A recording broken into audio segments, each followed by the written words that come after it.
Go ahead.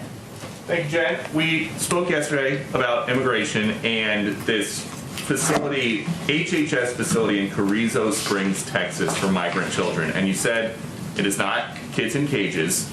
We've seen some photos now of containers. Is there a better description? Is it kids in containers instead of kids in cages? What is the White House's description of this facility? Well, let me give a broader description of what's happening here.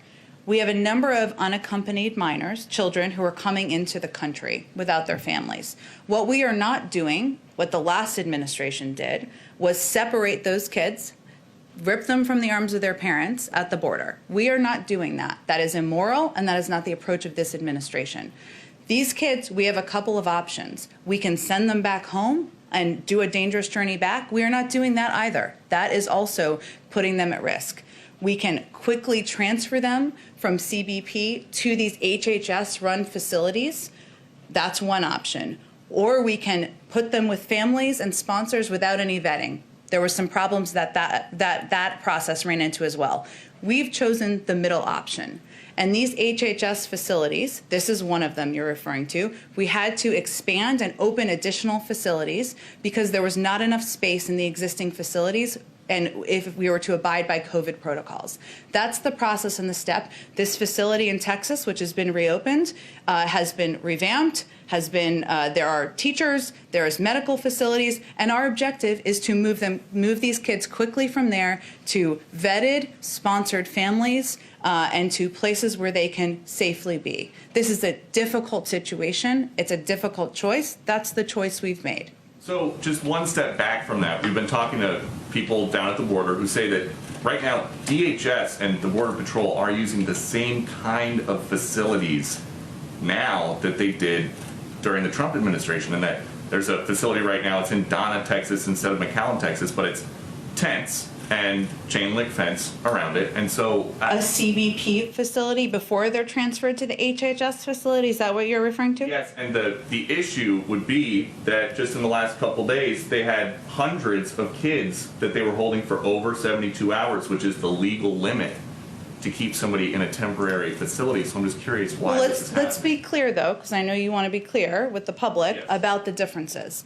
The CBP facilities, which you're right, the objective is to move kids, unaccompanied minors, as quickly as possible, under 72 hours, to these HHS-sponsored facilities, which is the one where we've been referring to in Texas. They are two different things. There were some delays last week because of weather and because some of these facilities to safely move these kids to did not have power and were not in a place where they had the capacity to take in these kids and do it safely.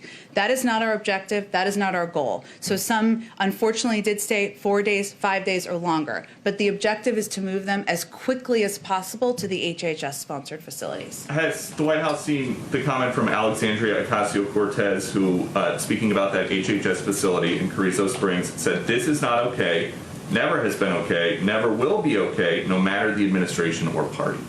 Well, I think the difficulty is I haven't seen the full context of the quote or interview of the tweet that she shared, but I would say the difficulty is what I outlined earlier. We have kids coming across the border. It is heartbreaking. I think we all as human beings are heartbroken, as parents, as mothers, as fathers too.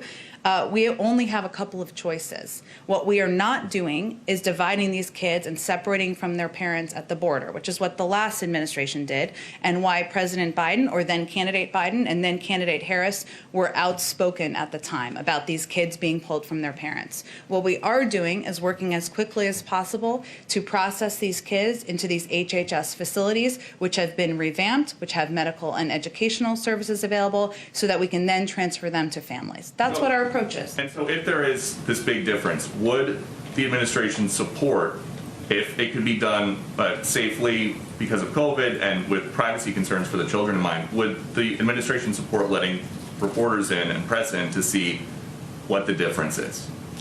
I think you'd have to talk to the Department of Homeland Security about that. There are obviously safety protocols about that, privacy concerns, but I certainly encourage you to reach out about that.